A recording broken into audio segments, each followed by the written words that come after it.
পরম পবিত্র ধাম জয়রামবাটি মাতৃমন্দিরে ভক্তদের থাকার জন্য কি করতে হবে তা আমরা অনেকেই জানি না।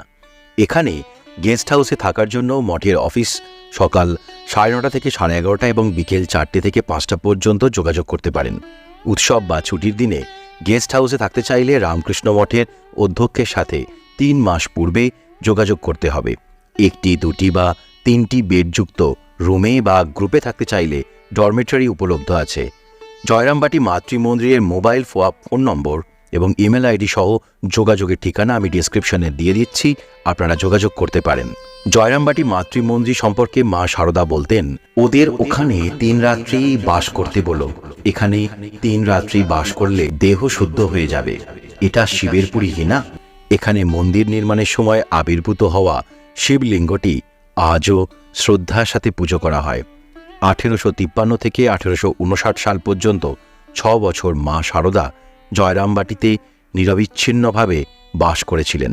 এই জয়রামবাটি থেকে 23 কিলোমিটার আর কামারপুকুর থেকে 16 কিলোমিটার অদূরেই অবস্থিত আরামবাগ তখন ছিল মফস্বল, এখন তো উন্নত শহরে পরিণত হয়েছে। সেখানে আমার জীবনের ছেলেবেলার 5টা বছর কেটেছিল। ছোটবেলায় শোনা একটা ঘটনার কথা আজকে বলবো। মা শারদার কৃপা কিভাবে একটি ছোট্ট মেয়ের আশ্রয় পরিণত হলো। মায়ের সাথে রোজ আরামবাগের পানের ঘাট মন্দিরে যেতাম। মা কালী আছেন ওখানে। অনেক ছোট ছিলাম, কিছু বুঝতে পারতাম না তেমন, কিন্তু ভালো লাগতো যেতে ওখানেই শুনেছিলাম এই ঘটনাটির কথা।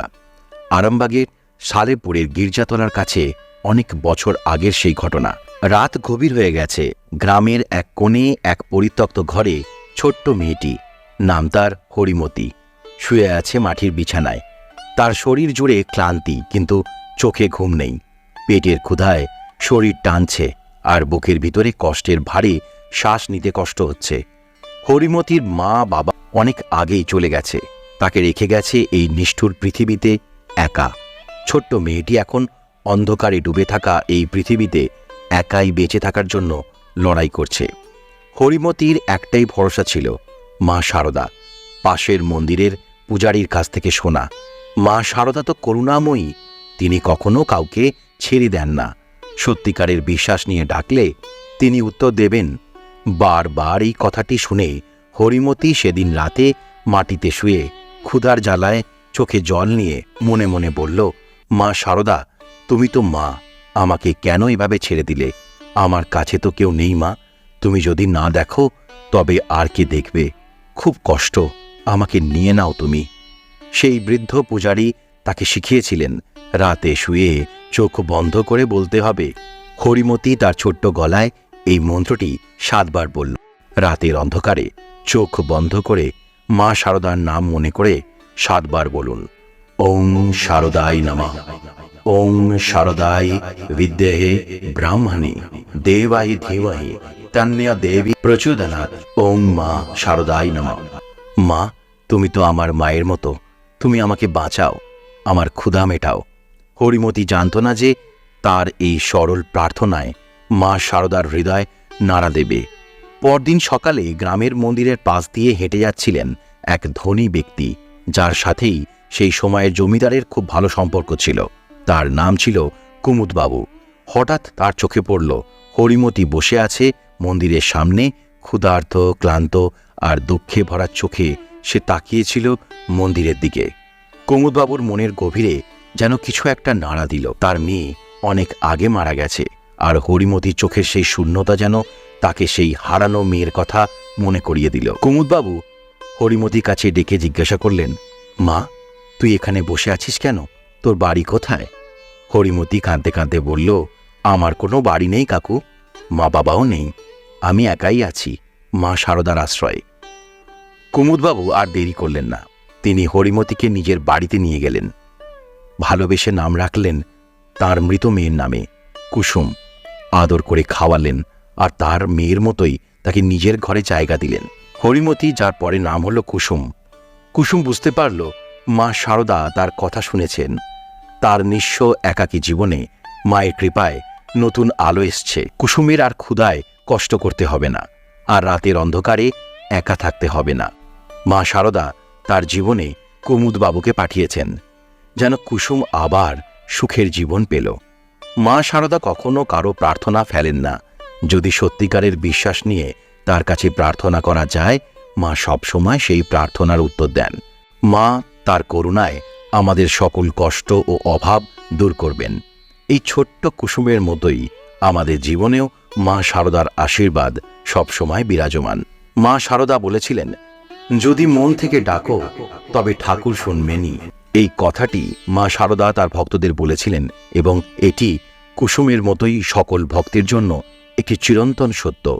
মায়ের বিশ্বাস ছিল যে একজন ভক্ত যখন তার সমস্ত বিশ্বাস নিয়ে মা শারদার বা ঈশ্বরের শরণাপন্ন হন, তখন তার জীবনে দুঃখ দুর্দশা দূর হতে বাধ্য। মা শারদা বলতেন, ভক্তি মানুষের জীবনে সমস্ত কষ্ট থেকে মুক্তি দেয়। ভক্তির মধ্যে দিয়ে একজন মানুষ নিজের অন্তরের সমস্ত বেদনা ঈশ্বরের হাতে সমর্পণ করতে পারে। যার হাতে ধরবে সেই তোমায় টেনে তুলবে। কুসুমের মতো একজন অনাথ মেয়ের জীবনে যখন সবকিছু অন্ধকার হয়ে পড়েছিল, তখনও তার কাছে ছিল মায়ের প্রতি ভক্তি আর বিশ্বাস। এই বিশ্বাসই তার জীবনে মা শারদার কৃপাকে আহ্বান করেছে। ভক্তিই হলো শক্তি। তিনি বলতেন, মা কখনো সন্তানদের কষ্ট হতে দেয় না। যদি সে সত্যিকার প্রার্থনা করে, মা তার সব দুঃখ হরণ করে নেন। মা শারদা বলতেন, তুমি যদি একটি ছোট্ট শিশুর মতো নির্ভেজাল বিশ্বাস নিয়ে ঈশ্বরকে ডাকো, তাহলে তিনি তোমার কষ্ট দূর করবেনই।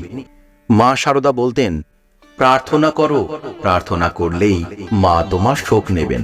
মা শারদার বাণী আজও আমাদের মনে করিয়ে দেয়, আমি আছি, তুমি একা নও। জীবনটা কেমন যেন এক মায়ার খেলায় বাঁধা। প্রতিদিন একটু একটু করে জীবনের সব আনন্দগুলো যেন নিঃশেষ হয়ে যাচ্ছে, কারণ অর্থ নামক সেই বস্তুর নাগাল আর মিলছে না। মাথার উপরে ছাদ নেই, খাবারের সংস্থান নেই, সন্তানের মুখের দিকে তাকিয়ে বুকের মধ্যে কেমন যেন আগুন জ্বলে। সবাই বলে, লক্ষ্মী দেবীকে ডাকো, মা তো সবাইকে সাহায্য করবেন। কিন্তু কেন জানি না, এই ডাকটা যেন আমাদের মতো সাধারণ মানুষদের বাড়ি পৌঁছায় না। মা লক্ষ্মী কি শুধুই কিছু নির্দিষ্ট মানুষের কাছেই থাকেন? এই পৃথিবীতে কত মানুষ মা অন্নপূর্ণাকে, মা জগদ্ধাত্রীকে ডাকেন, কিন্তু কেন যেন আমাদের সংসারে সুখের আলো এসে পৌঁছায় না। মায়ের কৃপা সবার উপর সমানভাবে পড়ে না, কিন্তু কেন? রাতে শুয়ে চোখ বন্ধ করে কতবার মনের ভিতর থেকে মন্ত্র জপ করেছি, মা শারদা, তুমি তো সব দেখছো, তুমি কেন আমাদের পাশে এসে দাঁড়াচ্ছ না? একবার যদি মা শারদা নিজের করুণার হাতটা বাড়িয়ে দেন, তাহলেই তো সব বদলে যাবে। দুদিনের মধ্যেই হয়তো খুশির খবর আসবে। চেষ্টা করে দেখুনি না, রাত্রে শোবার আগে একবার মনে মনে 7 বার বলুন না এই মন্ত্রটি। সংসারে আবার সে পুরনো হাসি ফুটবে। এমন মায়ের আশ্রয় থেকে কিভাবে মন্ত্র জপ করতে হয়, কিভাবে মায়ের কাছে পৌঁছাতে হয়, আর কিভাবে জীবনের সব দুঃখ থেকে মুক্তি পাওয়া যায়, সে কথাই আজকে শুনলাম। মায়ের কাছে যখন নির্ভেজাল বিশ্বাস নিয়ে প্রার্থনা করবেন, তখনই আপনি বুঝতে পারবেন মায়ের কৃপা কিভাবে আপনার জীবনে সাড়া দিচ্ছে। জীবন যখন অর্থের উপর নির্ভরশীল, তখন সেই অর্থের অভাব যেন প্রতিটি শ্বাস প্রশ্বাসকে ভারী করে তোলে। সুন্দর মিষ্টি জীবনটা আচমকাই তেতো হয়ে যায়। প্রতিটি মুহূর্ত যেন এক চরম দুঃস্বপ্নে পরিণত হয়। আজকের দিনে আমরা সবাই সেই অর্থের পেছনে ছুটছি, চেষ্টা করি সুখ কেনার, কষ্ট থেকে মুক্তির পথ খোঁজার, কিন্তু দুঃখের কথা, সেই অর্থ সবার কাছে ধরা দেয় না। আমাদের মা লক্ষ্মী, মা অন্নপূর্ণা, মা জগদ্ধাত্রী কি আমাদের শূন্য হাতে রেখে চলে যান? মা শারদা কি আমাদের অসহায় অবস্থার কথা জানেন না? এই প্রশ্নগুলো হয়তো আমরা প্রতিদিনই ভাবি। যখন রাতের নিস্তব্ধতায় শুয়ে আছি, মনে হয় এই অভাব, এই কষ্ট কবে শেষ হবে? কেন আমাদের ভাগ্যে সবকিছু এত কঠিন? আমাদের ঘরে মা লক্ষ্মীর আশীর্বাদ কেন আসছে না? কিন্তু আমরা কি জানি, ঈশ্বর বা দেবীরা কখনো আমাদের ছেড়ে যান না। তারা অপেক্ষা করেন আমাদের বিশ্বাস, আমাদের আন্তরিক প্রার্থনার জন্য। আমরা যদি মনের গভীরে তাদের ডাকতে পারি, তারা আমাদের প্রতিটি কষ্ট মুছে দিয়ে আমাদের জীবনে সুখ এনে দেবেন। আধুনিক যুগে মানুষ অনেক চেষ্টা করছে অর্থ ও সুখের পেছনে, কিন্তু কম মানুষই বোঝে যে অর্থ একাই সুখের উৎস নয়। মা শারদাই আমাদের মা লক্ষ্মী, মা অন্নপূর্ণা, মা জগদ্ধাত্রী। তার কৃপা পেতে গেলে চাই তার প্রতি নিঃস্বার্থ বিশ্বাস। মা শারদা বলতেন, ঈশ্বরের কৃপা পেতে হলে তার শরণাপন্ন হতে হবে। তিনি যে আছেন সেটাই সবচেয়ে বড় সত্যি। তিনি কখনো তার ভক্তদের ছেড়ে যাবেন না। আজকে এইটুকুই, আবার দেখা হবে পরবর্তী ভিডিওতে।